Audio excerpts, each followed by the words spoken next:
Hi Soham, right here. Yeah. Hi Soham, firstly congratulations to you and Girish. The trailer looks great.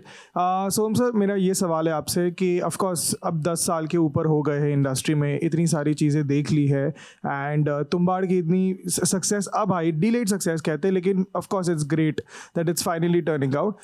But as a producer आपकी journey भी उतनी ही difficult रही है जितनी as an actor भी रही है. अब जाके उसके थोड़े रिटर्न्स देखने मिलते हैं. तो इतना सब देखने के बाद what do you feel is the harder thing to don as a hat? Is it being a producer because उसके अपने चैलेंजेस होते हैं और ऑन स्क्रीन के तो अपने ही चैलेंजेस होते हैं?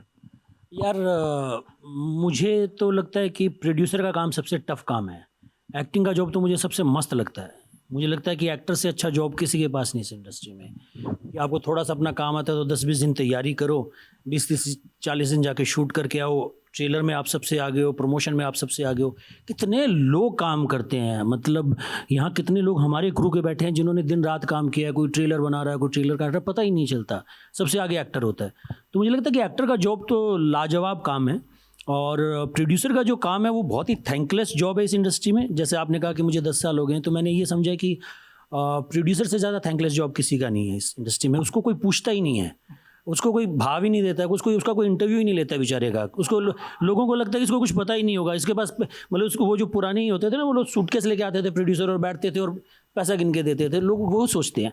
तो that's the problem according to me. और जो कि ये कॉन्वर्जेशन चलती है ना, फिल्में चल क्यों नहीं रही हैं, बॉक्स ऑफिस पे फिल्में वर्क क्यों नहीं कर रही हैं, बिकॉज हमने ना प्रोड्यूसर निकाल ही दिया हमारी इकोसिस्टम से.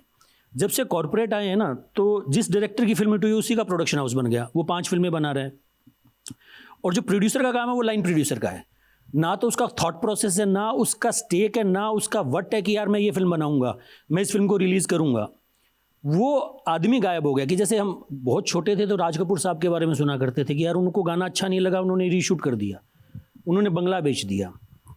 जैसे कि साउथ में होता है कि साउथ में आज भी मुझे लगता है कि प्रोड्यूसर जिंदा है. जितनी मेरी नॉलेज है कि मलयालम फिल्में हैं, चाहे छोटे बजट की फिल्में, एक प्रोड्यूसर आता है, वो बनाता है, अपने पैसे डालता है, अपना रिस्क डालता है. क्योंकि ना हमारे यहाँ एक टेक्स्ट बुक में लिखा होता था व्यापार जो है ना वो जोखिम का खेल है. तो और ये व्यापार जो है खासकर जोखिम के बिना इस व्यापार में मज़ा नहीं है. मतलब पैशन तभी ला पाओगे जब कुछ आपका स्टेक पे होगा. हर आदमी सेफ खेल रहा है कि राम एक्ट कर रहा है, शाम ने पैसे दे दिए और टेबल पे प्रॉफिट है, मैंने फिल्म बना दी.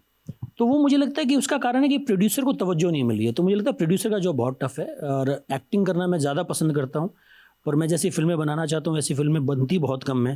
तो मुझे प्रोड्यूस मुश्किल में करना पड़ता है. Thank you. Soham ji on your left. Soham ji on your left. Soham ji on your left. यहाँ पे लेफ्ट कहाँ? लेफ्ट. जी जी.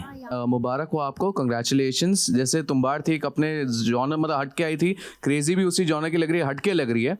मेरा सवाल आपसे ये कि कहीं ना कहीं मुझे यहाँ पे थोड़ा नॉस्टैल्जिया फैक्टर दिख रहा है. Of course we have Kishore Das voice, but ये जो हम ट्रेलर भी देखते हैं तो कहीं ना कहीं ऐसा थोड़ा सा जैसे अपने विजय आनंद जी की जो फिल्में होती थी, जो एकदम fast pace nail biting thriller होती थी, थोड़ा सा वैसे कुछ दे रहे. तो आपका भी कुछ कहीं ना कहीं दिली ख्वाहिश थी कि कुछ ऐसा दिखाऊं कि हाँ जैसे हमें सीट पे बांध के रखे, जो थोड़ा सा वो नॉस्टैल्जिया फैक्टर भी दे? यार मेरी कोई ख्वाहिश नहीं थी. और अभी इन भाई साहब ने एक शब्द यूज़ किया था जीनियस. मैं कोई जीनियस नहीं हूँ यार. मेरा सिर्फ एक काम है कि मुझे भगवान ने शायद ये एक शिफ्ट दी है कि मैं अच्छे लोगों को पहचान लेता हूँ और उनके साथ काम करना चाहता हूँ. ये मेरी क्वालिटी है. तो मुझे ऐसा नहीं था कि मुझे थ्रिलर बनानी है या कॉमेडी बनानी है. मुझे तो अच्छे लोगों के साथ काम करना था. जब गिरीश स्क्रिप्ट लेके आए तो वो मुझे लगा कि यार बड़ी मस्त स्क्रिप्ट है, इट्स अ पेज टर्नर.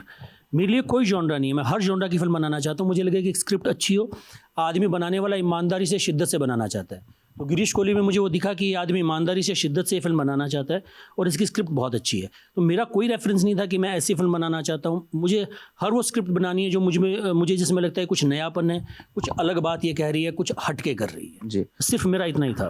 जी. मेरा एक और सवाल है, जैसे तुम्बाड़ बनाने के टाइम पे आपने काफ़ी कुछ दौर पे लगा. जैसे आपने अभी राज कपूर साहब की बात की, तो आपकी जर्नी भी थोड़ी तो वैसी रही तुम्बाड़ को पूरा करने के लिए, बिकॉज उसकी जर्नी बहुत पुरानी थी. उसको रीशूट किया गया, सब कुछ किया गया. तो क्रेजी के टाइम पे भी क्या ऐसा कुछ था? Because you are one of the person जो मतलब अपनी विजन को देखने के लिए you can go to any limits. तो ऐसा कुछ था? हाँ, मतलब वो यही था कि हमने इसमें कोई रीशूट नहीं हुआ. हमारा जो शूट हुआ वही हुआ, एक दिन का भी उसका रीशूट नहीं हुआ. पर हम समझ रहे थे कि फिल्म हमारे लिए बहुत नई फिल्म थी, नई लैंग्वेज थी. तो फिल्म की एडिट में हमें थोड़ा टाइम लगा. तो जैसे कि मैंने आपको बताया 2022 में शूट हुई थी. पर मैं ये कोशिश करता हूँ कि जब तक मुझे मेरा प्रोडक्ट पसंद नहीं आता, मैं वो बाहर नहीं निकालता। मेरी फिल्मों पे रिलीज़ डेट नहीं लिखी होती। मैं ये ट्राई करता हूँ कि मैं फॉलो कर पाऊँ मेरी ताउम्र, कि मेरे को फिल्म बनाई, मेरे को अच्छी लगी तो उसके बाद मैं फिल्म रिलीज़ करता हूँ।